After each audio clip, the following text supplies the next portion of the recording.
In this tutorial we'll be creating a 3D terrain using a height map downloaded from the internet and a displace modifier on 3ds Max. So first thing is to create a plane, which we'll do by just selecting plane. Got a lot of segments sort of set up at the moment, but that's fine. So there's our plane. Next thing is to go to the interweb and we'll just type in height map.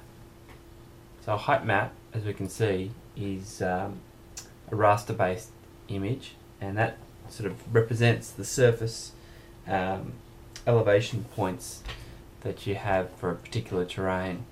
This is quite an interesting one that we might all know. Let's save that image. Save on the desktop.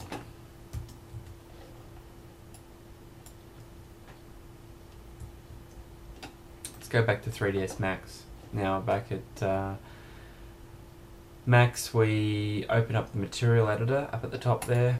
Open that up, go to diffuse color, select bitmap, open. There on the desktop is our image. Okay, so we've got our image here. Next thing we do is go to modifier, and for our plane we need to create another modifier, which is the displace. Okay, so under displace you can see the menu here on the right. We're interested in map. There's currently no map. Nothing mapped to this plane. And now with our plane selected, we've got our displace modifier open. We just want to grab the bitmap reference there and drag it over until it changes from a cross to just a rectangle, and let go of the mouse button, and then that should be mapped as a displace modifier to that plane. So now what we want to do is just increase the strength to actually show this, and we do that up here. We'll just go pretty extreme to start with.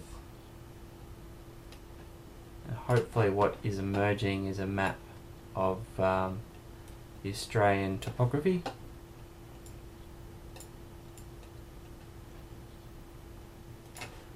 Start to see it.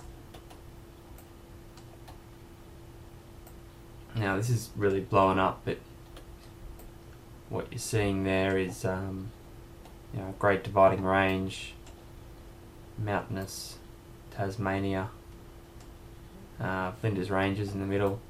So yeah, not too sure about the accuracy of the height map, but if you can find a reliable source, you can certainly get some interesting maps. Now what we might do is just try and get this to a more accurate sort of height. At the moment we're looking a bit European there with our Alps. The other thing you can do is try and smooth this off, and we can do that with let's create another modifier, a turbo smooth.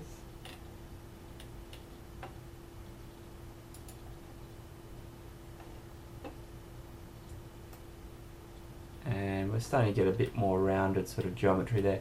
Alright, so that's pretty much it, which is now very polygon intensive, but yeah, there you go.